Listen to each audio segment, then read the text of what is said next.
Kane over there. It's 2:00, so I'd like to get it going, and we'll commence our selectmen's meeting, because we're two of us here, but it's all for Maria, so, but we normally start our selectmen's meetings with a pledge of allegiance. If we could do that, everybody stand, with the exception of, you can sit, I can understand. Flag right behind everybody.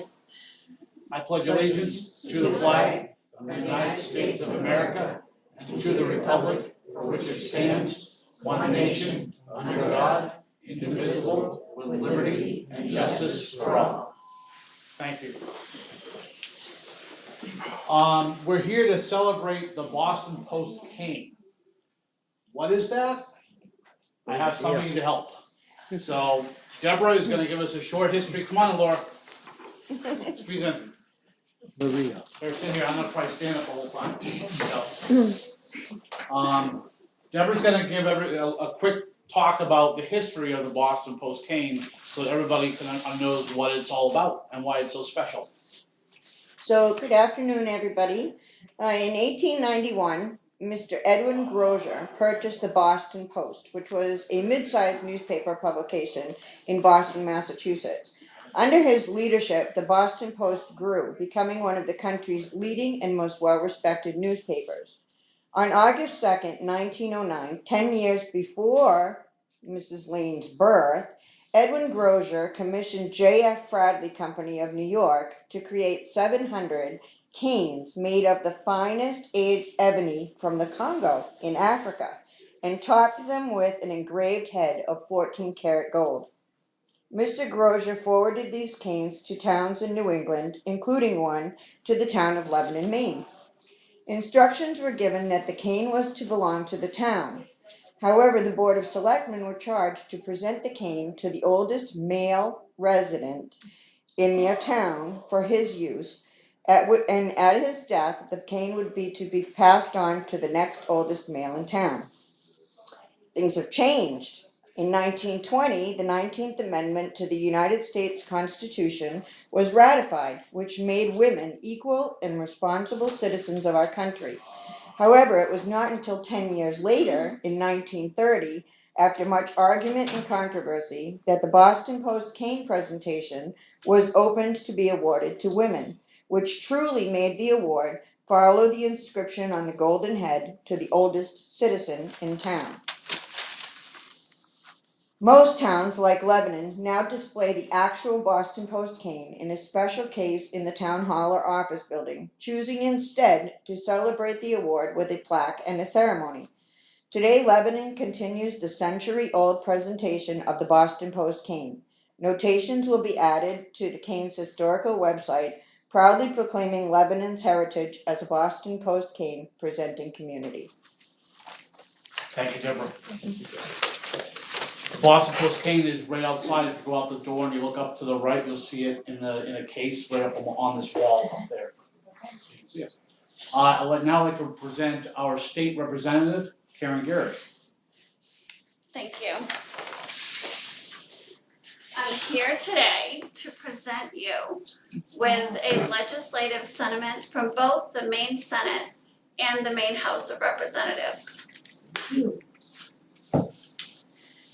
Be it known to all that we, the members of the Senate and the House of Representatives, join in recognizing you here today of Lebanon, who has received the Boston Post cane, an honor given to the oldest citizen in a municipality. We extend our congratulations and best wishes to Ms. Lane on this occasion. And be it ordered that this official expression of sentiment be sent forthwith on behalf of the 128th Legislature and the people of the state of Maine. Congratulations. Thank you.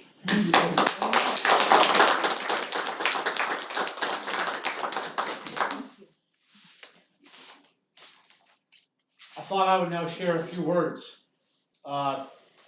Maria Evelyn Lane of Sewell Shore Road, born September 9th, 1919.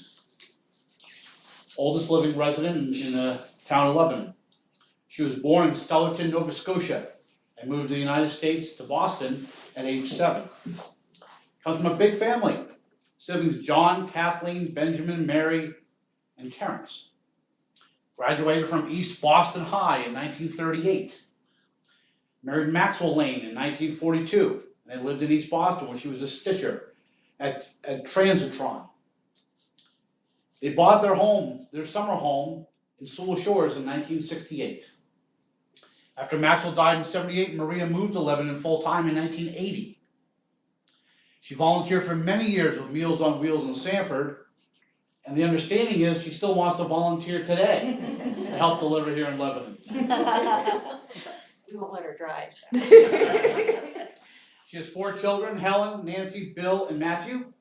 4 grandchildren, Susan, Bill, Lee, Russell, Billy, and Carrie, and 5 great-grandchildren, Max, Elliot, Billy, Felicity, and Maddie. Hopefully I didn't forget anybody.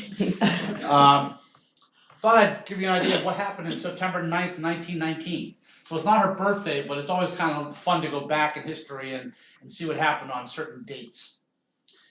Back there was the infamous Boston police strike of 1919 began, on her date of birth.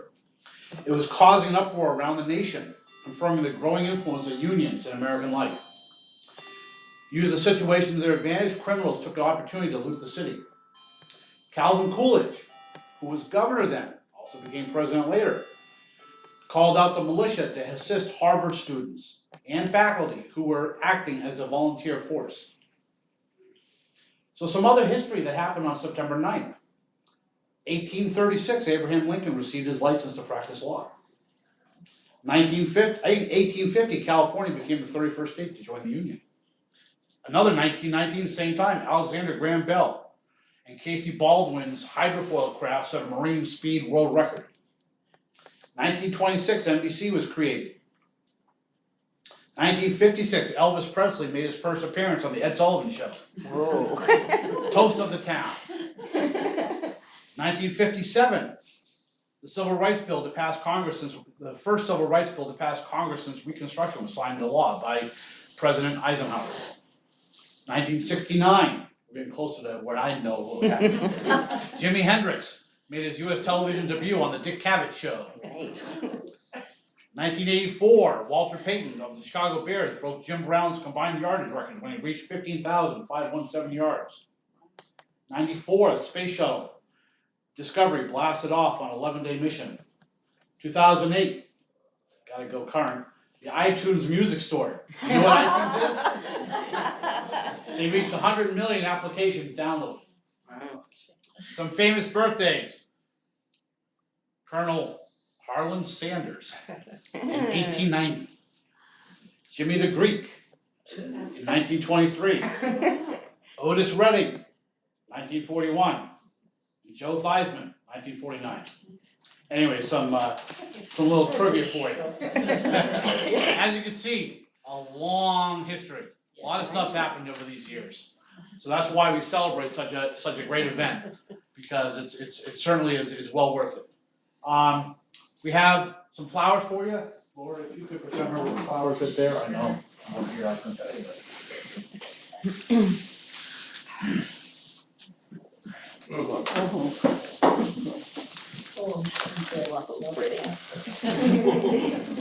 There you go, congratulations. Look around, Thank you very much.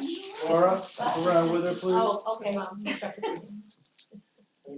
Okay, hand to Laura, please. Mammy, beautiful, thank you.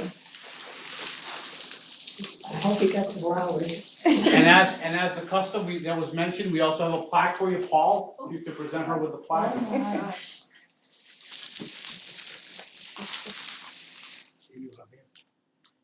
Thank you, that's gorgeous. nice. Thank you. Okay. That's very nice. This mean I'm the oldest person? You are the oldest person in the whole town. Everybody has to listen to you now. Everyone else, you're their elder. And we don't wanna have to do this for a long time. Amen. I'm sure you won't.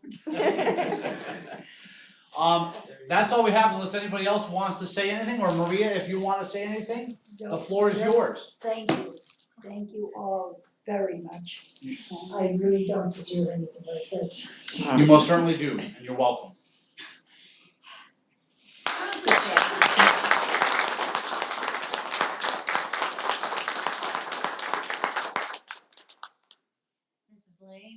words of wisdom for us? No. All day long, I can think of everything to say. Right now, I can't think of a thing. And she wanted to be 100. You will be, you will be. I never thought I would be. I always thought I'd like to reach 99. I kept telling her. My nose. Wait till you're 99, then you'll wanna reach 100. Yeah. Well, thank you all for Thank attending. you. Thank you. Thank you. Can you just stay one moment so I can? Motion Would you mind? I didn't wanna step in front